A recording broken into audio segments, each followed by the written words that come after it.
lobby dimanche à partir de 16h jusqu'à 19h30.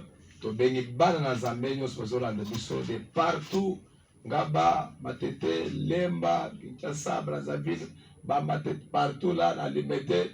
Bandemos bazolanda biso adresse kozala moko lobby na pokwa. Donc na tongo ke na église na yo Sambeli.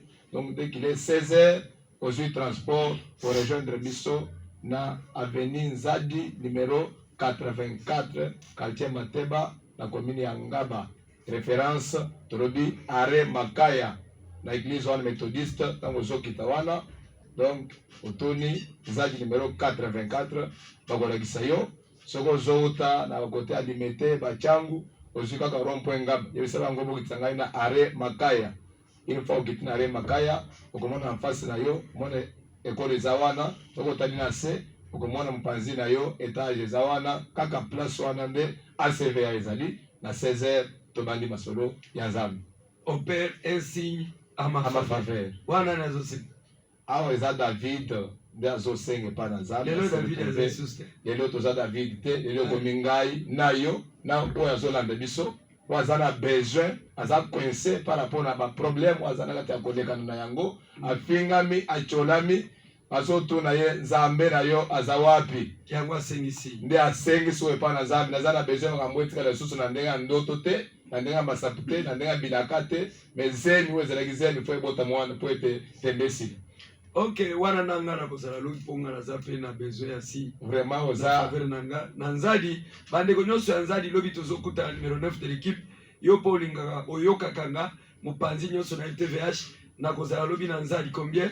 Nzadi 84 na pokwa Are Makaya. Ok, wana bande ko nyonso bazouta na limete ata mutu azouta na monga fula Rikini na rond-point ata na Rikini tunakaka Are Makaya nyonso wana na école méthodiste wana ebengi otuni wana Nzadi 84 lobi tokozala wana na pokwa musala kitoko opère un signe à ma ama faveur liloba ya pamba maite mungu te mungu te mafuta te mouchoir te kono atendelaki bango liloba lobi penza tokoverifie bozongi na liloba ezala ekozala liloba nde ekangolaki bango. Ok, wana ezalaki mosali na Nzambe pasteur Israël Kasenda Mbala papa mapasa Nzambe apambola Shambu pasteur Maons Michael papa ya Vasilom mbote na mbote pasteur Lito na moni ya forme oui Nzamba asali biso grâce malgré bambouteillage tosali effort po tokombrani kawe mokili ya nyongo toservi peuple de Dieu.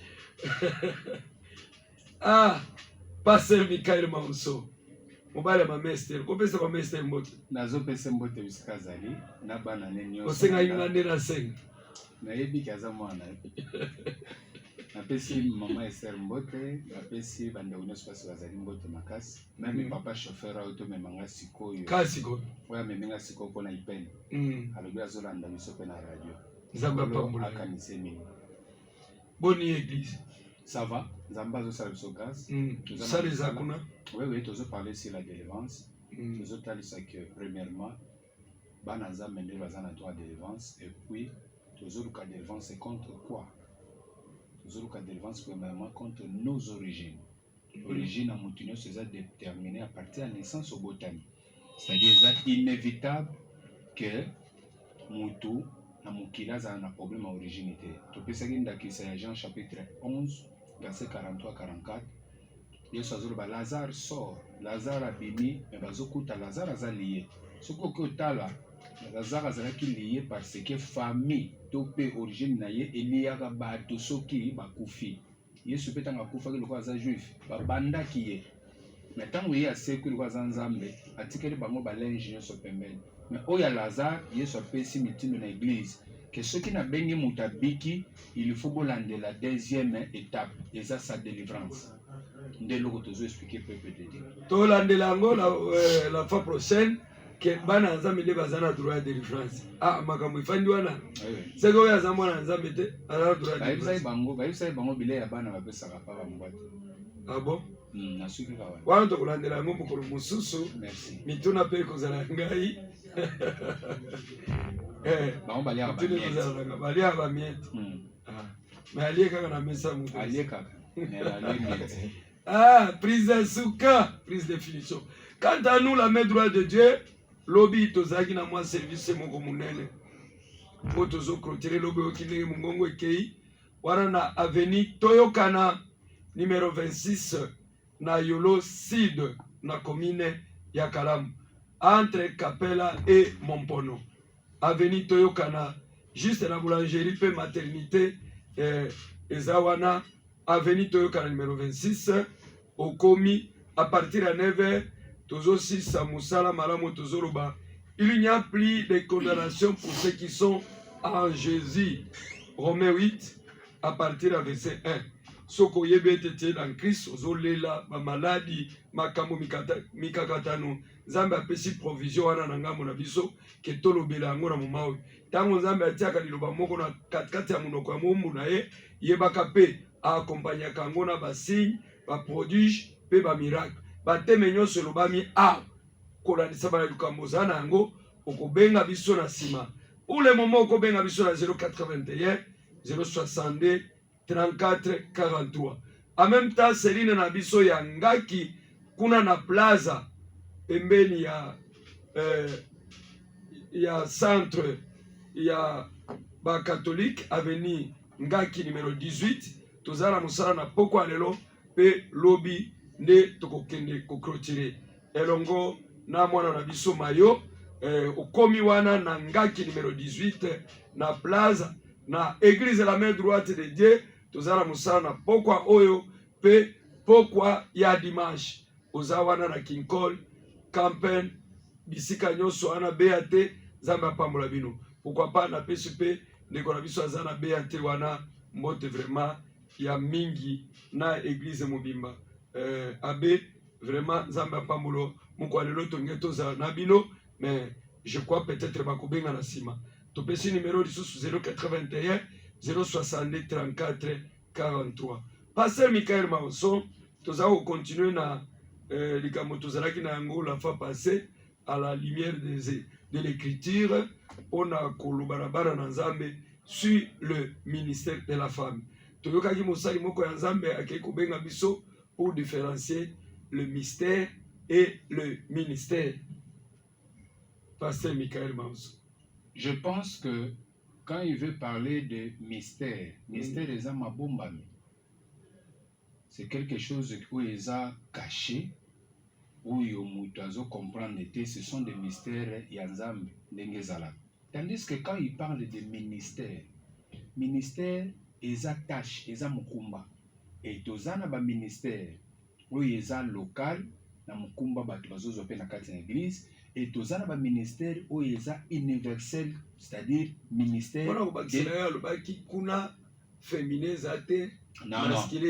Non, non, toujours ça la différence. Na kati kama ministère, les a mukumba, c'est-à-dire tâche mukumba. Tous un ministère local, où tu peux savoir serviteur musu mukumba na kati na église, azu tâche songolo. Et nous avons le ministère universel où ils ont le ministère de l'autorité, c'est-à-dire de la parole. C'est que tâche wana kumesa mutu mukumba, okopesa pe mama.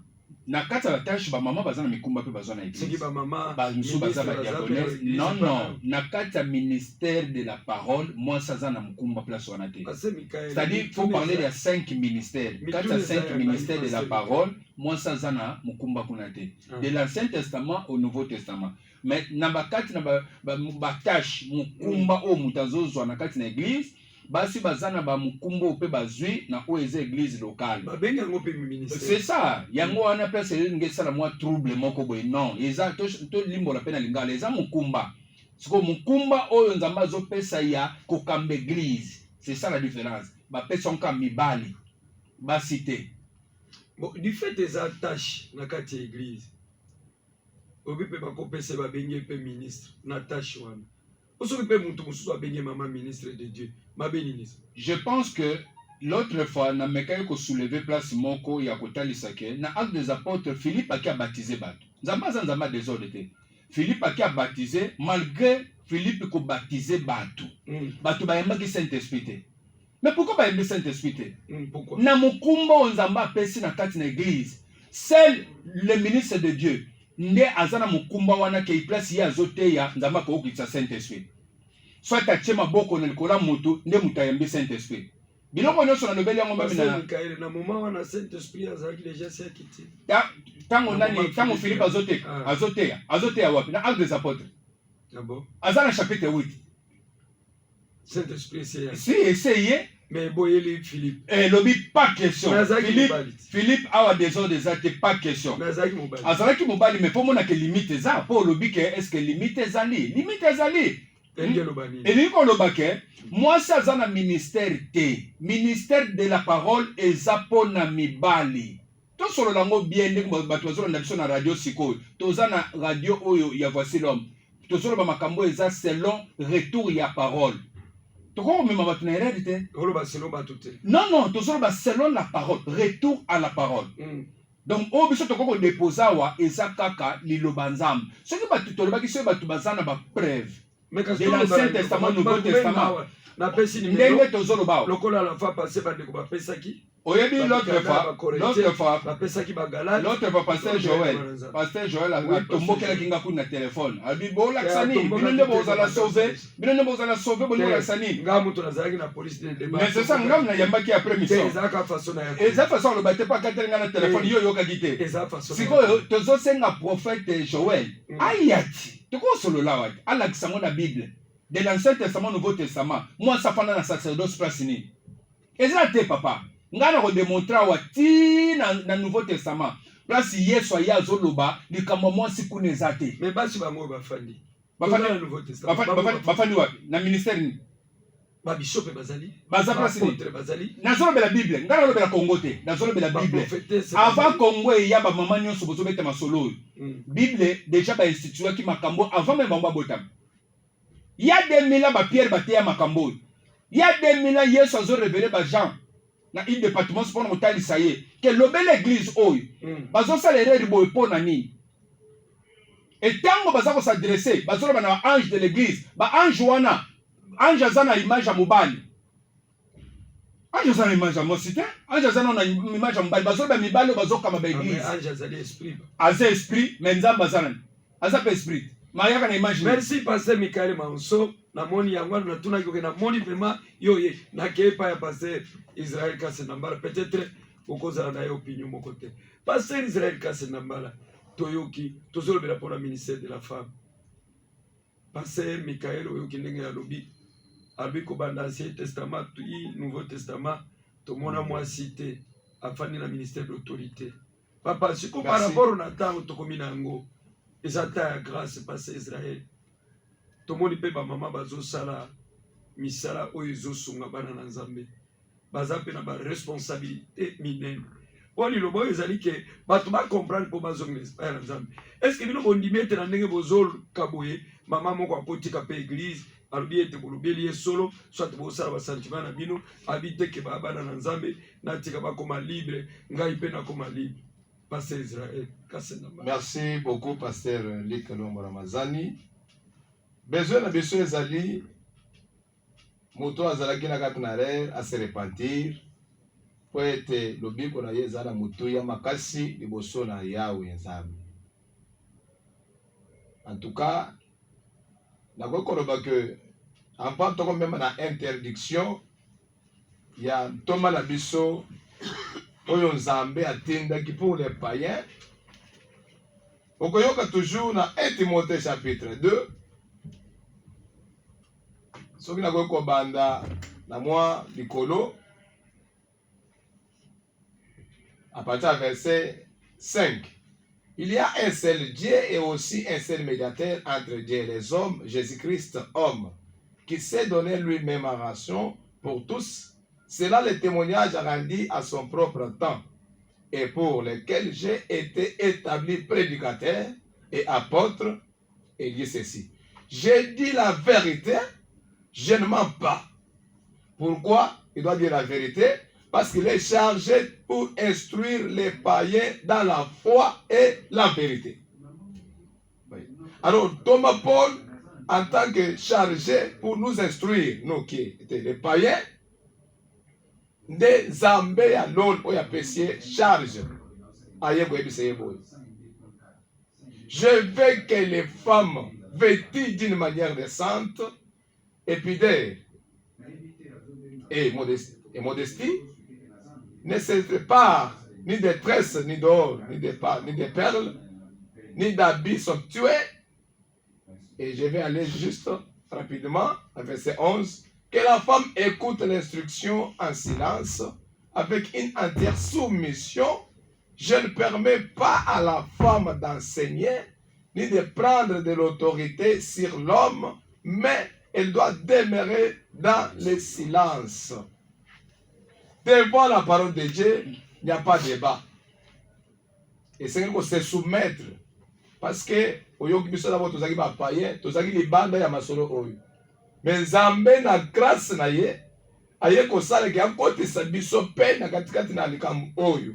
Ndio mon apôtre Paul azoloba na 1 Corinthiens chapitre 14, azoloba, est-ce de chez vous que cette parole est sortie?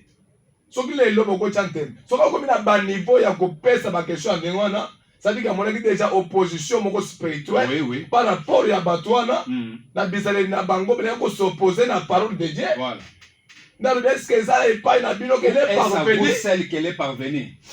Pour Batouana comprendre que oui, il qui chargé pour nous instruire, nous les païens, il dit il ne ment pas, il dit la vérité. Papa, celui qui était chargé, s'il vous plaît, pour construire ma païen, vous ne voyez pas que lui-même il ne se fait pas marier. C'est à cause de cela que Maluba ne bimi kaka na Paul Emoko. Paul Emoko asepelaka na basi te bandaka. C'est pour cela yé azana ba makamu makashi atia pona basi. Contraire na apôtre mosusu. Donc je crois ce qui monte peut-être na zokanisa na ndenge wana. Oyo minyo sopezo bimeza selon Paul. Kasi na zoloba te. Moto azali chargé. O moni muna Nzambe lati. Alobi na memi mutu azoyebisana nini anene skendo sambela pona tena mutu parce que ça instrument ongai nzambe na poni pona utiliser ye po ete bapagano mpe bayeba na kozongela ngai nzambe tokoyamba ndeko na biso moko tolobi alo ndeko insiste tozomona des appels. Alors mutu moko akotelema te na mwa ya lelo oloba keno Paul ntango aboyi kobala. C'est ok, s'il vous plaît. Oui, allô, bonjour. Oui, allô, bonjour à tous. Bonjour. Bonjour. Comment on a nos bénéficiaires, papa? Oui, comment on a M. Patrick? Monsieur Patrick, Hollandi, émission Tozana aussi le ministère de la Femme. Oui, très bien. Et puis, ça me dit passé, on a des gens.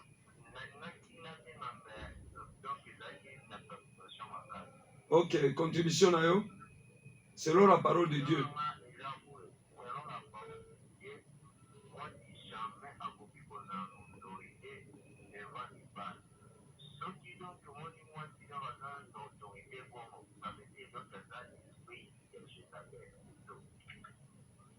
Papa makambo wana nde toyokaki bapasteur Joel bapapa na biso mosusu babengaki balobi lobi bino bozali kosepretane yo mpe otelemi kaka lelo esprit ya Jizabel. Papa Jizabel asi akufaki koma boza koattribue kaka na bamama oyo bazopesa bato vi tomona Jizabel abomaka comment ozotuna ngai Jizabel abomaka na Bible na tuni Jizabel abomaka oyo alobi makambo ya Jizabel na Bible eza nani lelo bamama bazosala mosala ya kokangola bato oyo alobeli makambo ya Jezabel na Bible eza nani eza ngai to eza pasteur Lig to eza pasteur Israël to eza ndeko abengi biso moto azolobela likambo ya Jezabel eza kolo église s'il vous plaît kolo église nde Yesu Kristo zela nani topesa nimero na bandeko bazolanda biso ocontribue tolobi 081 062 34 43 ozali libre na opinion na yo pasteur Lig Lwambola bazali akolikisa yango parce que ozali libre c'est pour tozonga biso nyonso na connaissance ya liloba na Nzambe. Kolo église moto azoloba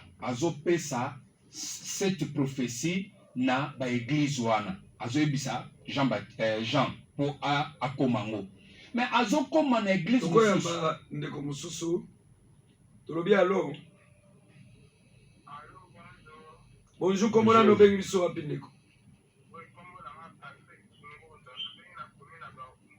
oui ndeko Patrick tozali kolobela soki mwasi akoki koteya oui ou non selon la parole de Dieu.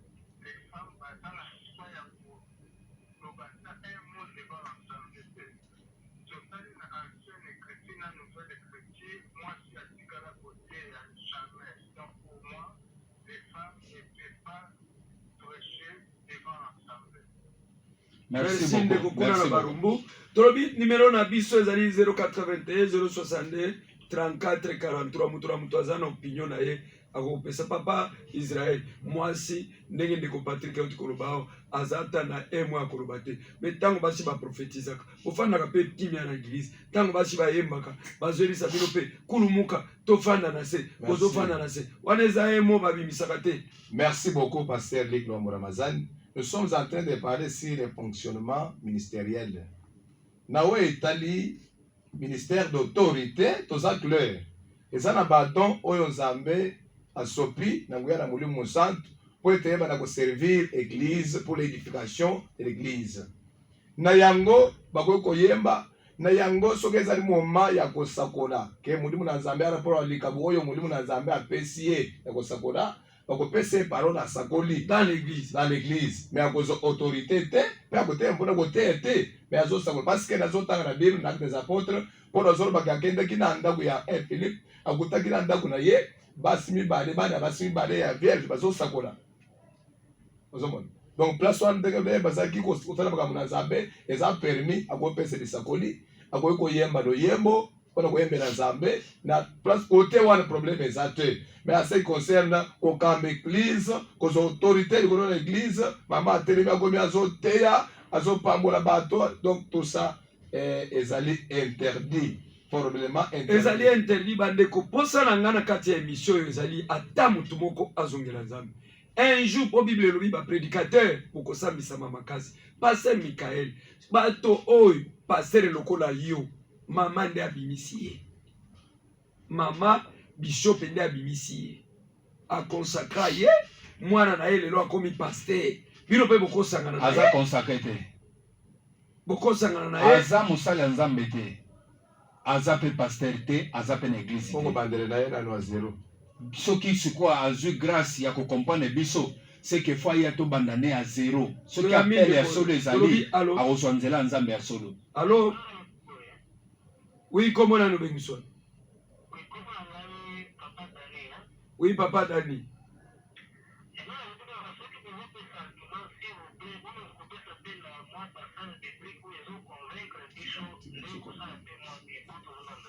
Ok, merci.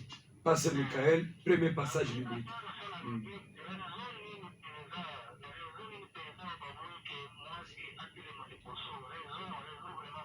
Merci beaucoup. Papa Tosepe. Ndé likambo vraiment liloba Nzambe ezosenga na biso. Merci beaucoup. Tozalaka ensemble.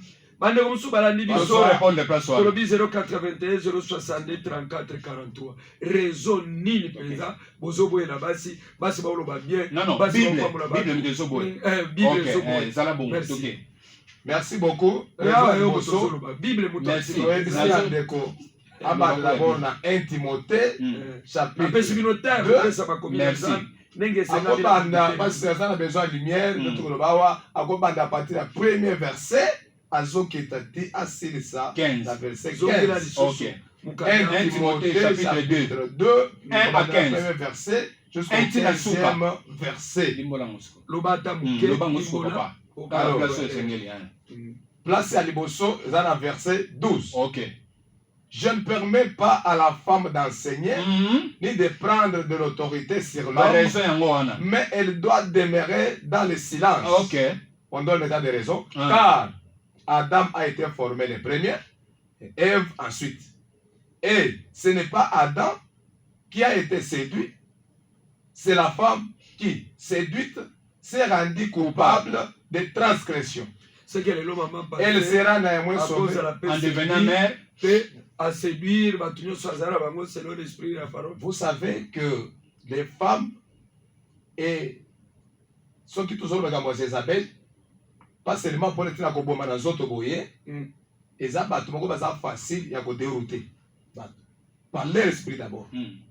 Soki Nzambe aboyaki Aboyi pamba. ke mwasi akoki kotelema koteya te oyo asali biso ayebi. Nazopesa verset mosusu. Apocalypse chapitre 2 verset 18 à 20. Okokita tina ba 22. Là nasika verset 20. Ok, allez-y. Tolobi allo. Bonjour papa na biso komona no bengi biso. papa ke tiamwa imité soki tolobeli ke Paul mutalobaki po ya balaki te to Timothée o Timothée pe sikonga nazolobela ngape nazolobela sikoyo mpo na kolo Yesu mutazoloba toloba pe ka kolo Yesu po abalaki te mais yende kolo bi c'est ça non sikoyo po ye pa abalaki te bokoke pe jusque po non omoni biso bakongolais tokoma na mwa kokenda makambo dela oyo esengelaki moto akoma te o Paul mpo abalaki te mais Paul wana bayebisi eke fongola bapayen o miso kende osala mosala mpo bango babika quand même na compréhension parole de Dieu faut kozala na respect makasi mpona moto wana mokuba respect makasi kaka kondima baofrande d'accord kotia badiakre baeglise makambo ebele d'accord kaka oyo nde alobi ke mwasi ateya te nde place tozokende kosimba yango wana toza na problème ya ministère de la parole tolobi ke mwasi bapesi ministère de la parole te nde omoni ebandi ya parti ya Paul awo epusani ekei Yesu ye moko ye azoyebisa sikoyo Jean na île de Patmos azoloba boye na verset 20 mais ce que j'ai contre l'ange de l'église wana ange de l'église wana oyo aza responsable ya église wana mobali mutu amai na makila mpe mobali nazoyebisa ange de l'église wana c'est que tu laisses la femme Jézabel. Awa Jézabel aza na bomoi te. Jézabel azaki mwasi ya roi Akab. Mais bazwi image na ye, muta opesa imagine nani? Nzambe oyo sambelaka Yesu. Tu laisses la femme Jézabel qui se dit prophétesse. Jusqu'à là qui peut te bazo problème te, mais alobi qui se dit prophétesse, amisa nous sala nzambe. Enseigner. Oyo ki problème ikolo église azo koloba. Yangwana, tu laisses la femme Jézabel qui se dit prophétesse enseigner. Ton zombie pas Paul. Enseignement. De l'enseignement. Bon, comment on peut ça y est sikate? C'est comme comme tu la laisses enseigner, et ont même séduction en mes serviteurs. Où ça? Dans l'église où l'ange là a Kamba. Nakata église, parole de la église, tu laisses la femme Jézabel. Pourquoi n'a pas église? Pour qu'une église musukune à Pergam Bazolba. Là, bisika église ezali, place wana, ezapé trône à Satan, babomela nga serviteur pe place wana. Trône à Satan. Trône à Satan eza place bino boche église wana. Place wana, babomela nga pe serviteur na Antipas. Nzamba zo bi ange église à Pergam. Parce que ah baso be église place biso kamba wana. Enseigner, séduire mes serviteurs pour qu'ils se livrent. Séduire mes serviteurs. Serviteurs banane. Serviteurs nzambo bazana kati église, ndenge église ezali. Quand vous laissez la femme enseigner dans l'église où les hommes sont là, c'est la séduction. Qui dit la séduction, c'est-à-dire qu'au pengwa, bolongwe pa mobali Yesu, bokomi pa Satan. C'est-à-dire au bosa les yanzambete comme il y a Satan. Vous avez renversé le fondement. Et vous savez, pasteur. Pasteur Israël, s'il vous plaît. Mais quand il sort ni, awaya lobi kuna lobi ete baza ko. Bakobika te. Ozoni olingo yeba. Sort ni. Bazo bakeli felo. Je peux répondre. Je peux répondre. Bazo soutenir pe 30 secondes. Ndeko alobaki na balobi nzamba soloba. Balobi akipewa kaka même Paul na komaki pe na galate. Permettez-moi na sisi loko. Nzamba soloba ko sezalité ya mobali. Ba ama bandimi nyonso e pa nani. Voilà. Malgré moi moi sur la luka question tina zela nzela. Mais quand même azana molimo na. Mais si on ko kisi question ngo. Nzamba zo tuna ba ame pa nani. E pa ba sali na nzamba. C'est-à-dire musali na nzamba nyonso. Mondimi nyonso ko bikele pa na ye. Tango kolo azokende kokabola ba bénédiction azopambola biso azolekisa biso na liboso na ye bazomona mondimi nyonso sengaka bika epa pasteur Songolo.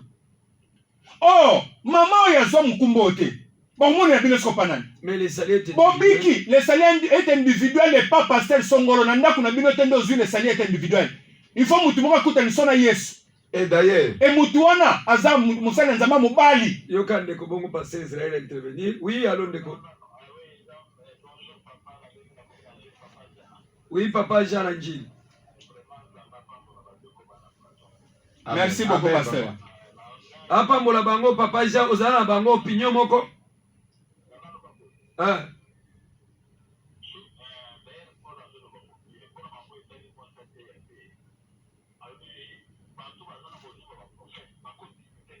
Voilà. Hein?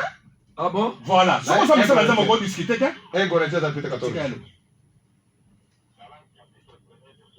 Merci.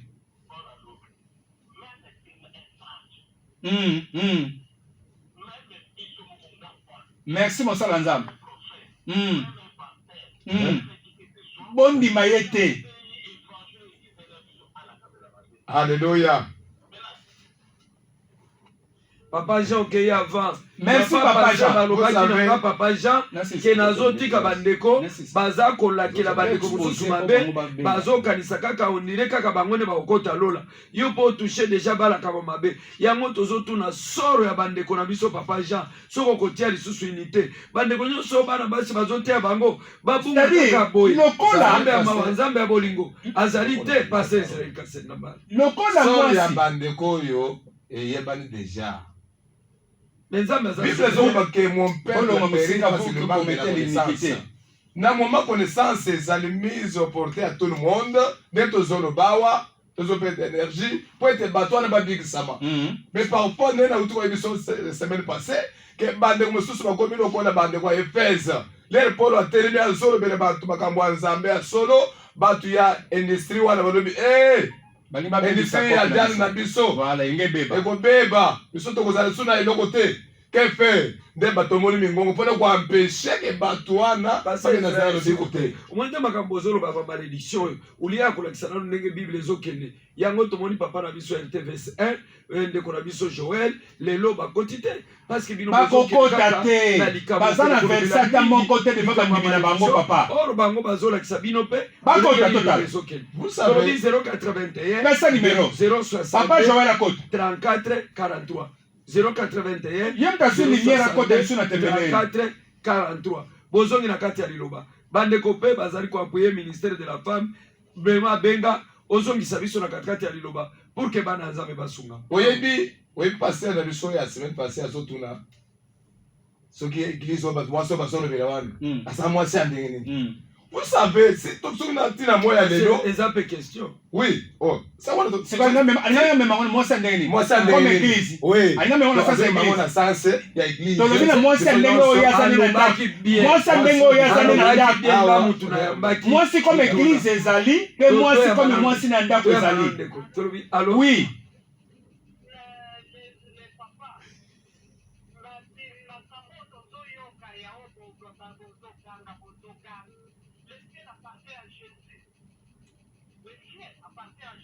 Oui, maman.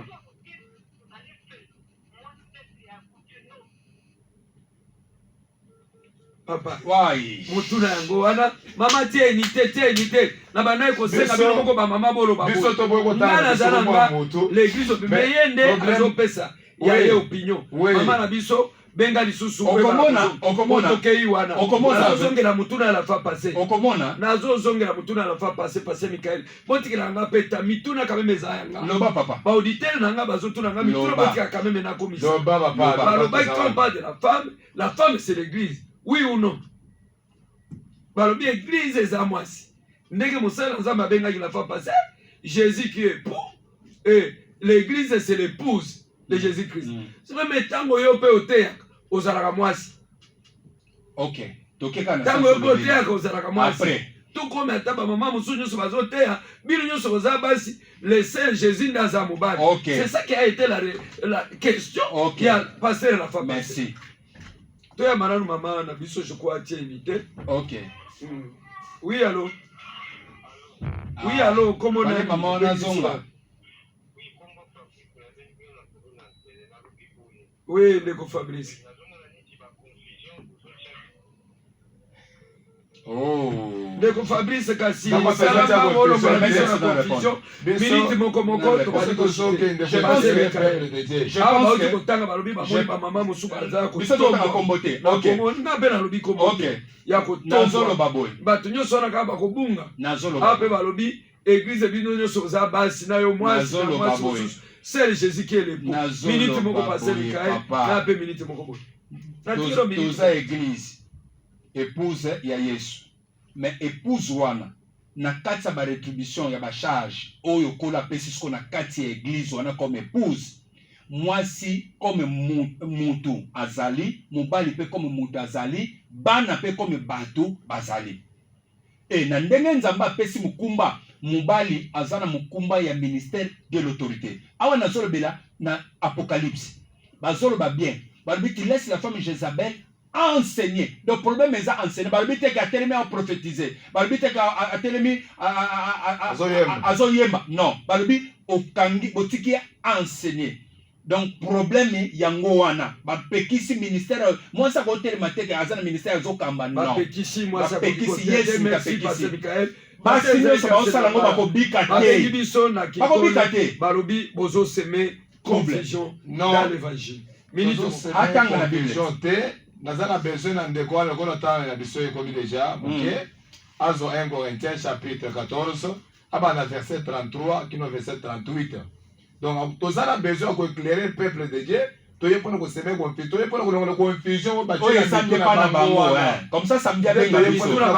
Oui oui. Et wana ko elongwa. Alors c'est pour il faut pas la sauver. Pasteur Luc na ba besoin na biso. Ba message ki de abongo. Na l'air zamba zana besoin ko pesa instruction et pas na mutu so ta peuple. Aujourd'hui a on ange zana sexe mais l'air bateau na ba komona ange parce qu'on na mobali. So na bango.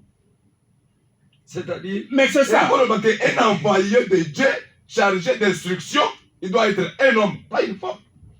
Merci, envoyé de Dieu chargé d'instruction. C'est le pasteur Israël Kassenamba. Il doit être un homme. Pasteur Michael, un mot. C'est pour dire. Un mot, là aussi, si Bakamono. C'est pour dire. Et tes programmes de l'église. Parce que Tosuki. Ce qui m'a dit, moi, ça va enseigner, c'est que Batouana va pengu balongwe pa Yesu. Et de Dieu, pour permettre Bango, Baba offrir, il y a des démons. Église lobby, tous en programme à 9h30. Et ceux qui vont nous habiller sur Biloko Nyon sont sur YouTube. Obeti Michael Maonso.